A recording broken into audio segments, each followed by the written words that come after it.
Hello guys, আমি Deep and welcome back to my channel Deep exclusive. So এখন আমি এই ভিডিওর মধ্যে বেসিক্যালি কথা বলবো দুটো বিষয়কে নিয়ে। কালকির ডে 2 এর বক্স অফিস কালেকশনকে নিয়ে কথা হবে এবং তার সঙ্গে সঙ্গে একটা ট্রেলারকে নিয়েও কিন্তু কথা বলবো এই ভিডিওর মধ্যে।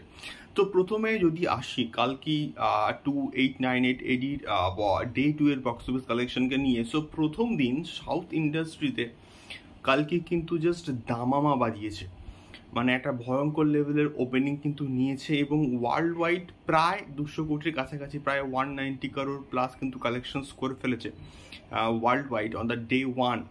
এবং সেই জায়গাতে শুধুমাত্র হিন্দি বেল্ট থেকে কিন্তু প্রায় 22 কোটির কাছাকাছি কিন্তু কালেকশনস করেছিল অন দ্য ডে 1। তো সব মিলিয়ে ডে 1-এ কিন্তু কালকে একটা ট্রিমেন্ডাস লেভেলে কিন্তু কালেকশনস করেছিল। এবারে ডে 2-তে তামিল, তেলেগু, কন্নড় এই সমস্ত জোন থেকে যে একটা সামান্য ড্রপ হবে এটা কিন্তু এক্সপেক্টেড ছিল এবং প্রত্যেকটা সাউথের ছবির ক্ষেত্রে এটা কিন্তু হয়, আবার কিন্তু এটা রাইজ হয়।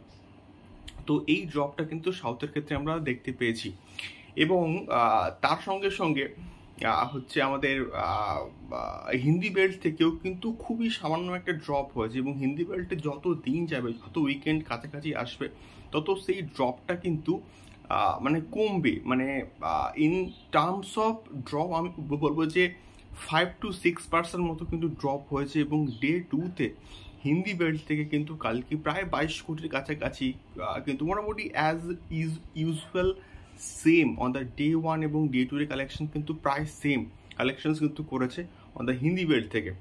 তো দুদিনে হিন্দি বেল্ট থেকে প্রায় 44 কোটির কাছাকাছি কিন্তু কালেকশনস করেছে কালকি এবং একদম ওয়ার্ল্ড ওয়াইড যদি ধরা হয় মানে ডে 1 এবং ডে 2 মিলিয়ে কিন্তু কালকি প্রায় 250 কোটির কিন্তু বিজনেস করে ফেলেছে অন দ্য ডে 1 এবং ডে 2 মিলিয়ে। সো এটা একটা খুব ভালো কালেকশনস এবং আজকের স্যাটারডে এবং কালকের সানডে দুদিন কিন্তু আমরা একটা ভালো রকম কালেকশনস কিন্তু আশা করতেই পারি যে এই দুদিন সাধারণ দর্শক কিন্তু কালকে দেখতে যাবে এবং বুক মাই শোর রিপোর্টও কিন্তু তাই বলছে। দেখা যাক কি হয় কালকের বক্স অফিস কালেকশনটা কীরকম কি দাঁড়ায়। তো এবারে আমি কথা বলবো একটা ট্রেলারকে নিয়ে এবং এই ট্রেলারটা কিন্তু গতকাল ড্রপ করা হয়েছে ব্যাড নিউজের অফিসিয়াল ট্রেলার এবং এখানে মেন লিড কাস্টে কিন্তু আছে তৃপ্তি ডিমরি আছে, ভিকি কৌশল আছে এবং আরও একজন কিন্তু রয়েছে। তো কেমন হলো ট্রেলারটা খুবই আমার একদম পোষায়নি। মানে প্রথম কথা হচ্ছে ভিকি কৌশল সে শ্যাম বাহাদুরের মতো কাজ করছে এবং সে এই ধরনের জোনে আসবে কেন বা কি দরকার আসলে, সেটা সব থেকে আমার বড় প্রশ্ন। এবং তৃপ্তি ডিমরি অ্যানিমেল করে ফেমাস হয়ে গেছে এবং তারপর তার কোনো কাজের মানে অভাবই নেই এবং সে ধারাক 2-তেও কিন্তু কাজ করছে।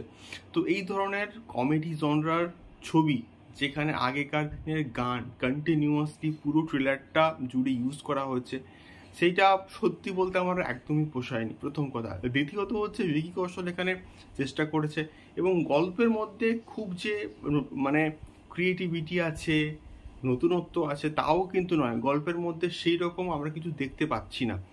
তো এটা বক্স অফিসে কতটা সাকসেসফুল হবে আমি জানি না, বাট এটা গানগুলোকে নিয়ে কিন্তু প্রচুর খিল্লি হবে, এটুকু আমি শিওর শট কিন্তু বলতে পারি। তো এটাকে নিয়ে আমি আর বেশি কিছু কথাবার্তা বলতে চাই না, আমার একদমই পোষায়নি ভাই এটা ব্যাড নিউজের অফিসিয়াল ট্রেলার। তো তোমাদের কেমন লাগলো অবশ্যই কিন্তু কমেন্ট করে জানিও। দেখা হচ্ছে পরবর্তী ভিডিওতে। টাটা।